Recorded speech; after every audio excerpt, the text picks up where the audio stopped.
What up, everybody? You're now tuned into Jaguars Daily. I'm your host, Brandon Lampley, back today with another video. And this is the channel where we give you Jaguars news daily. How's everybody doing? Welcome back to the show. Hey, we're going to talk some Jags football today, that's every day.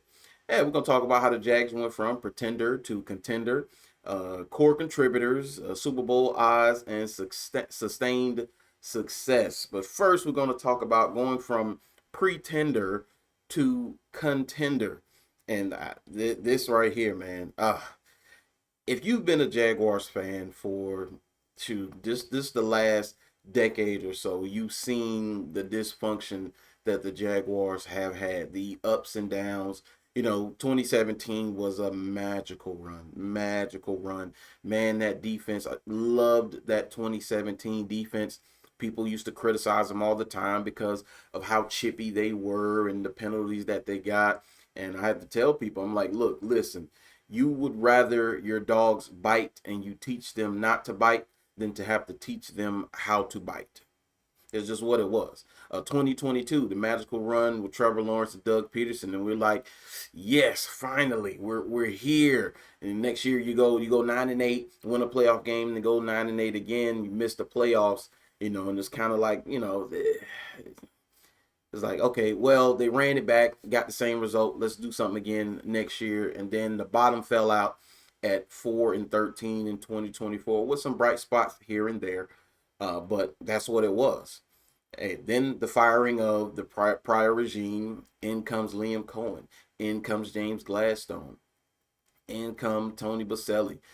And now we're starting to cook with grease. Now, everybody, we didn't know this from the beginning. Most people didn't know this from the beginning, that the result they were going to have was the result they had. I wonder how many of them actually knew that they would come close or knew exactly what they would do.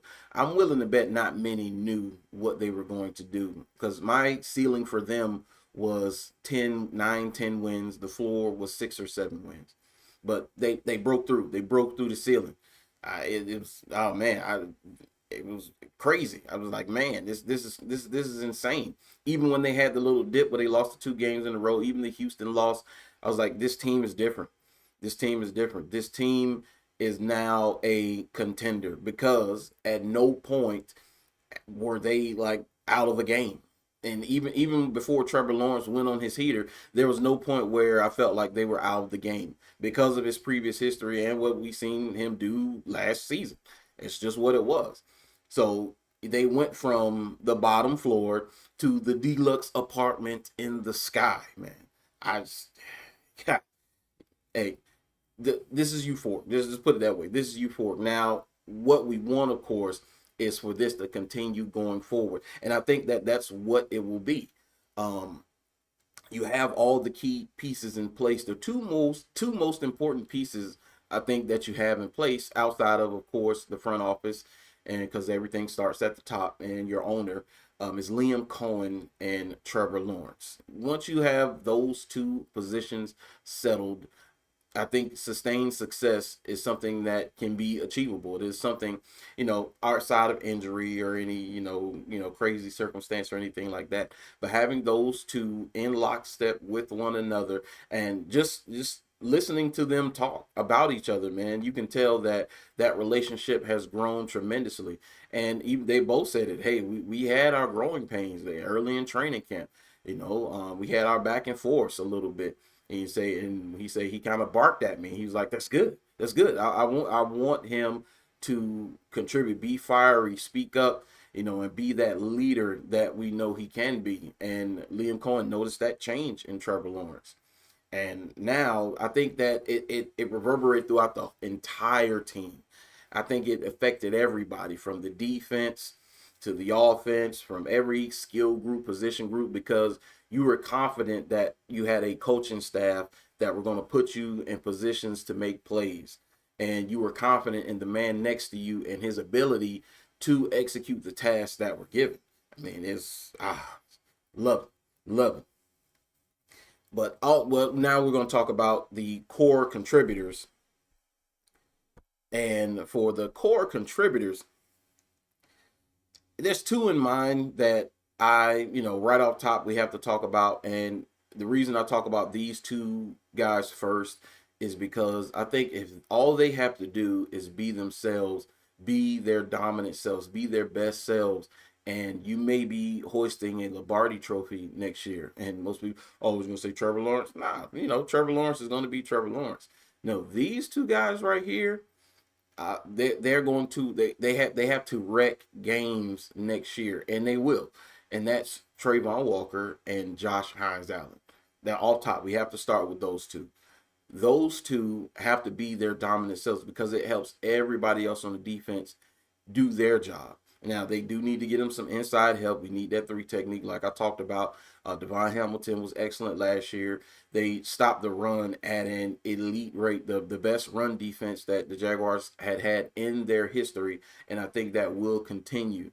But having those two be their best self makes everything easier. Everything easier.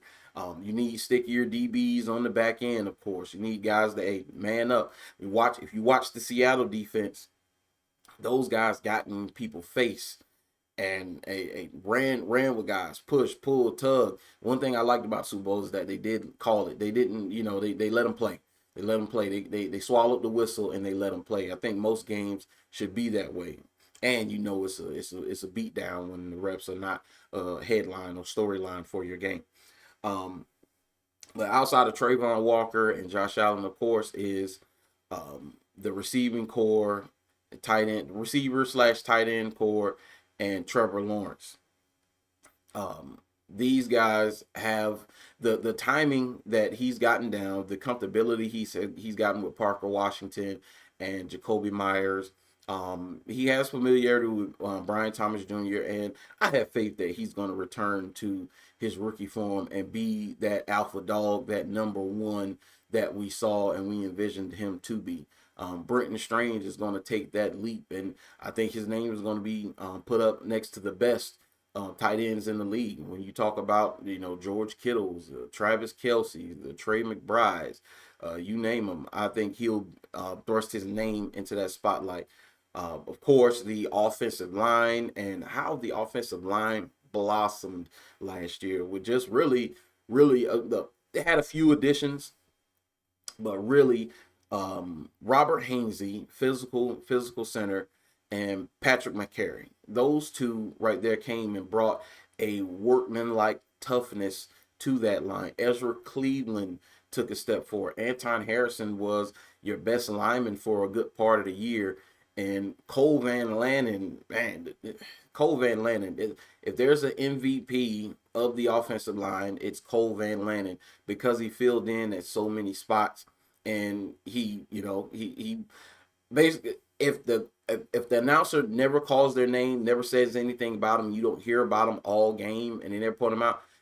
They had a good game, and Cole Van Lanen was that guy week in and week out. When they went to Denver and had him at left tackle, and they were sitting Walker Little, I was like, man, I don't know about this, man. I don't know. This is a historic defense. Were they 4 away from the record of from the Bears? Like, so 72. They were at 68 for the year, and I'm like, oh man, I don't know. And that dude went out there and dominated the Denver. Like anybody who lined up against him, dominated, man, dominated. That's why Jacksonville was able to dominate the Broncos. Of course, also the linebacker core. Foye Oluokun putting you in spots, being the quarterback of the defense. Like I said, if you're going to get rid of a linebacker, let a linebacker walk.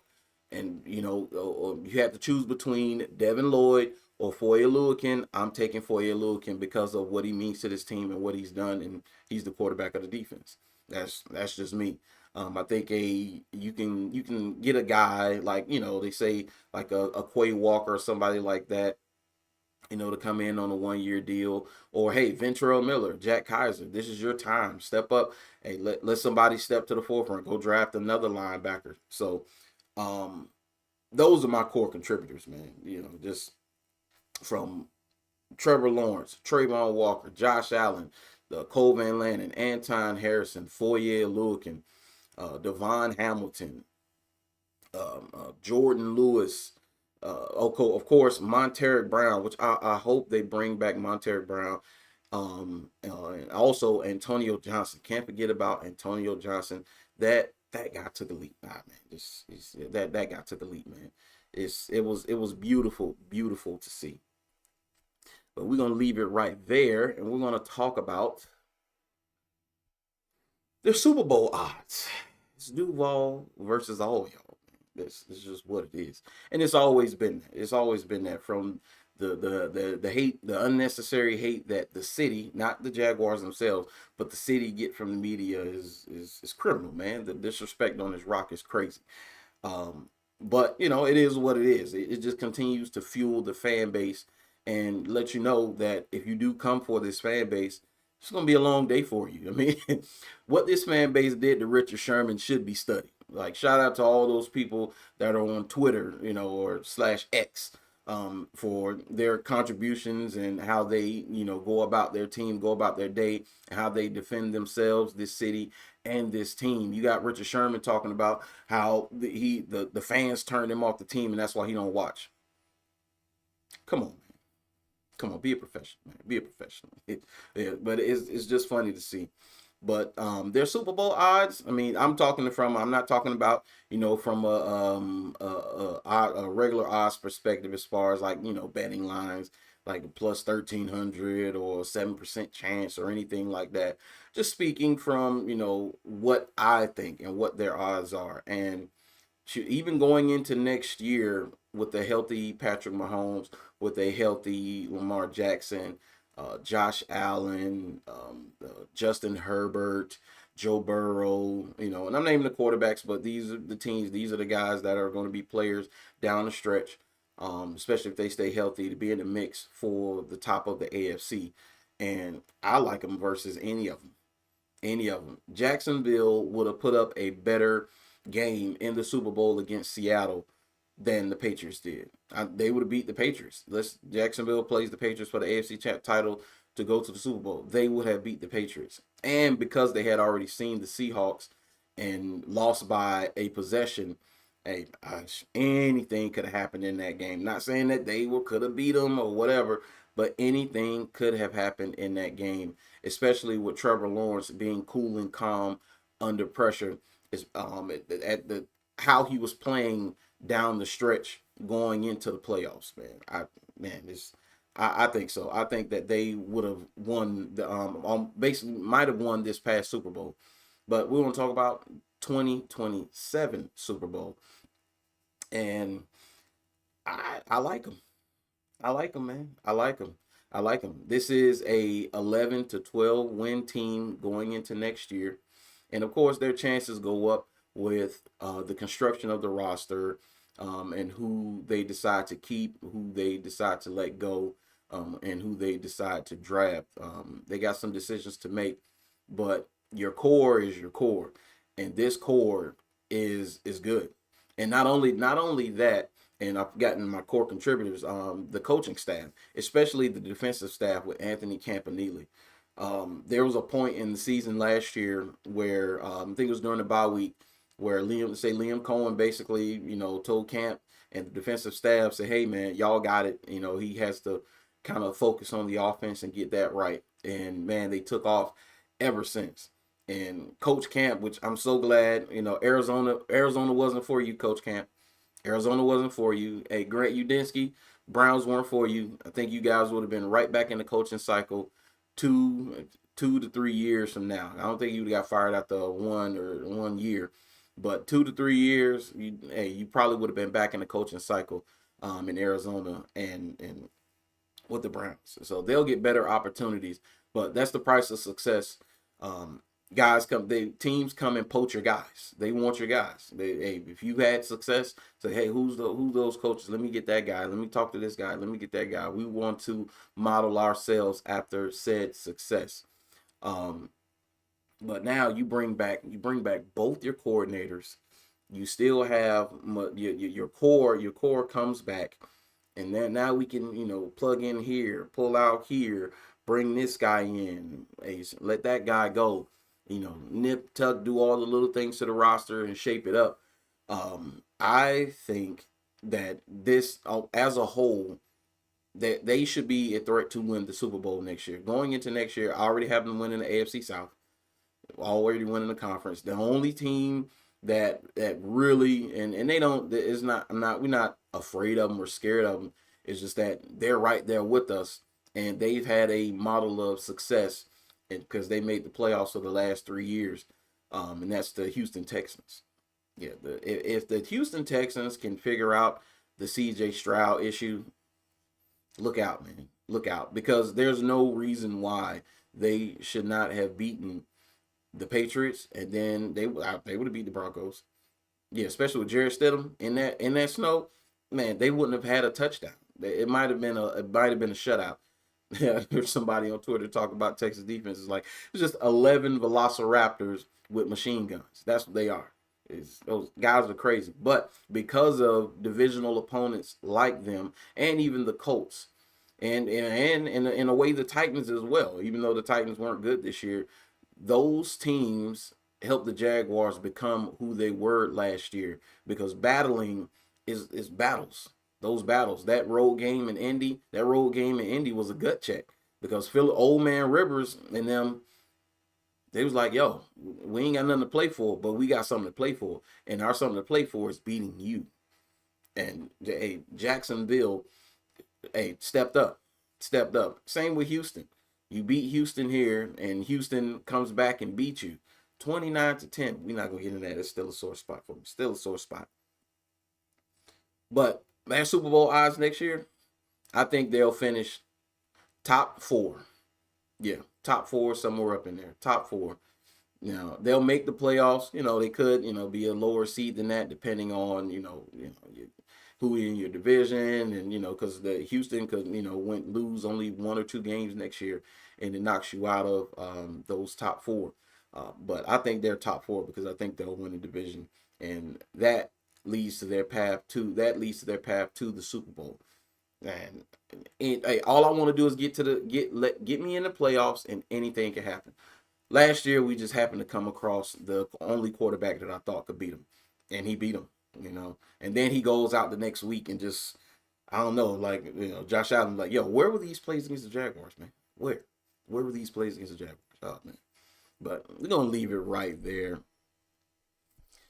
and we're gonna go into our last one. We talk about sustained success. Yes, not a phase, but a foundation. And what is it going to take for sustained success? Because hey, rolling with it, running it back with everybody does not guarantee success. It doesn't. We saw that. We saw that from 2022 to 2023, and they ran it back. In 2022, oh, we're good, and they ran it back, and they got the same record, but this time they couldn't get a yard to beat the Titans and miss the playoffs. So this does not guarantee sustained success, because we're running it back with everybody. I think how you continue to be successful is you don't get complacent. You keep that fire, and you keep that hunger. And I mean, let's be honest, we're the Jacksonville Jaguars, so you should always have that fire and have that hunger, because you want to win. You want to do something that past teams have not done. And they accomplished some of those feats, in this past year. But the ultimate goal, of course, is to hoist the Lombardi Trophy at the end of the year and be a contender year in and year out. And how do you achieve that? You achieve that by not being complacent and continuing to improve the roster. Like, cut your losses as soon as they happen. Hey, yeah, we gave $10 million to De'Ami Brown. Okay, it's not working out. Parker Washington, you're up next. Jacoby Myers, thank you for coming in. Hey, you're here. Tim Patrick, here's some for you. BTJ, oh, you out your fall? Come on, let's go. And De'Ami was, on the sidelines. Emmanuel Ogba, hey, come on in, $5 million. I had been asking for a veteran pass rusher for a very long time, one with a name like Emmanuel Ogba. I think it was 2023. They had a few guys come in. You had Calais come in here. You had Jadeveon Clowney come in here, and all of them left without contracts because of what the prior regime told them. Like, basically, these are our guys, and this is the role you're going to play. No, no. I'm glad that Liam is not like that. Tony's not like that. James Gladstone is not like that. The best players will play. There's no, hey, this guy is locked into here and you can only be this. That's not it. We're going to compete. The only place where there's going to be no competition, and it's not going to be because of how much he's getting paid, is going to be because he's going to be better than who's behind him, and that's Trevor Lawrence. There's nobody they're going to bring in that's going to be better than him. Everybody else, hey, it's what it is, man. You know, anybody could come in and beat out a high money guy. They're going to play the guy who fits the system. They're going to play the guy who does what needs to be done. And I think that's how they're going to sustain success. Because competition, you have to compete. Competition is where it is at.